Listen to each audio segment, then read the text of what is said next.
Cindy Convery. My great-grandmother was an original enrollee, and I went to elementary school in Ada. I was born in California, but my mother came back here when I was a little kid, and then we moved back to California, so I grew up out there. But, I've always kept in touch with Oklahoma, so it's really, it's a great place to be from and to come back to. I graduated from college in California, and I was lucky to get a job at Lucasfilm. It was a production assistant job, and it was sort of in the golden age before digital came along. So they were working on Poltergeist, E.T., and Return of the Jedi. I was there for about a year, and while I was there, I went to school at night to study editing. So I was able to move from Lucasfilm to a job at ABC in San Francisco. And from the editing job, I was able to get hired as a director, which was kind of great because they weren't hiring a lot of women then. I don't even know if they're hiring a lot of women now, but, and from San Francisco directing, this ABC was sold to a bigger company then, and they laid off all the new people, including me. So I moved to Los Angeles and started editing and producing there. Well, the movie business has changed. I'm sure you're aware of it. The big tentpole movies started coming out in 2008 or 9. The studios were cutting back because of the economy, and they took all of the kind of work I was doing in-house. And they did offer me a job, but I didn't want to go to work for a studio. So I just let it transition away. And also the digital editing online, a lot of people could just create movie trailers pretty easily and pretty quickly. So it just really, the business shifted. So I restored a couple of houses. I live in a town with a nice historic district, Ojai, it's north of LA, and I was trying to think of something that was meaningful, that I would enjoy, that I could start my own business. And I know I'm not the profile for an online startup. I'm not 25, I didn't go to Stanford, et cetera, et cetera. But I have always been technical, so not in my demographic. I'm one of the technical people. How can I explain this? In my demographic, there are not as many technical people. Does that sound reasonable?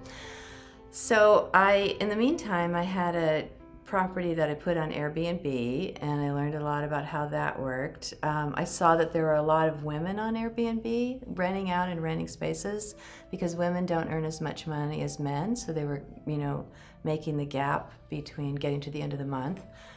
And I really liked it, but I thought, why do I have to have a bathroom or a bedroom, to do this? I was in my garage, and I thought, why can't I just rent out my garage? And I live in a town that has a lot of weddings and events. People come to visit, it's touristy. People are always asking me for wedding venues, etc. So I just had a light bulb moment.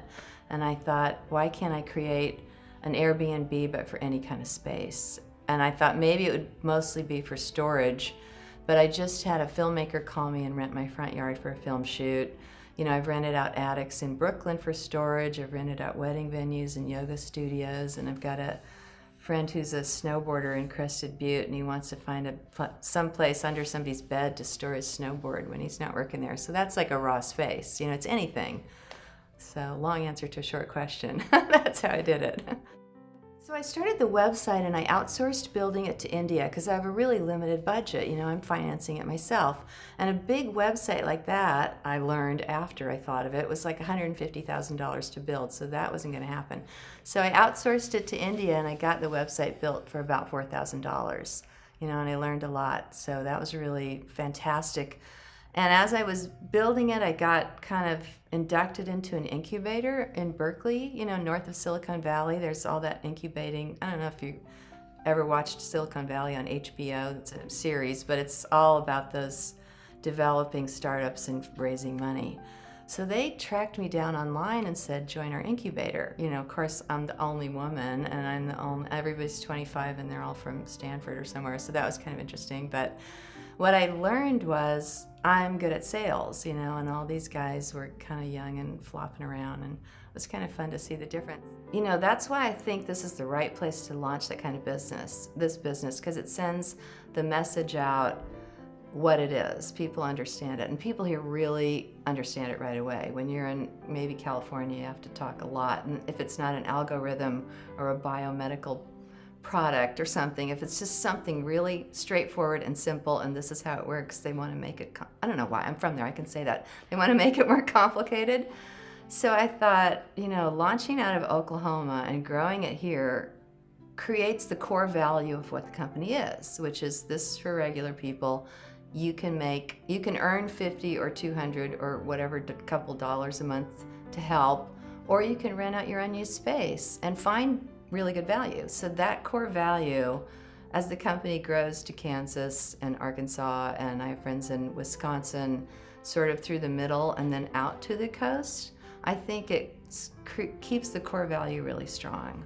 As I transitioned through all that, I started learning who my customers were. And I came back to my original premise was, I'm always my best customer. That's what I learned in movie marketing. I buy a ticket and I go see the movie and I sell it to those people. A lot of the studio guys, they don't go to the movies. They don't know who their customers are. So I came back to women, families who want to earn an extra $50 or $100 or $200 a month, and that's money to take a kid to the dentist or pay for SAT prep or piano lessons.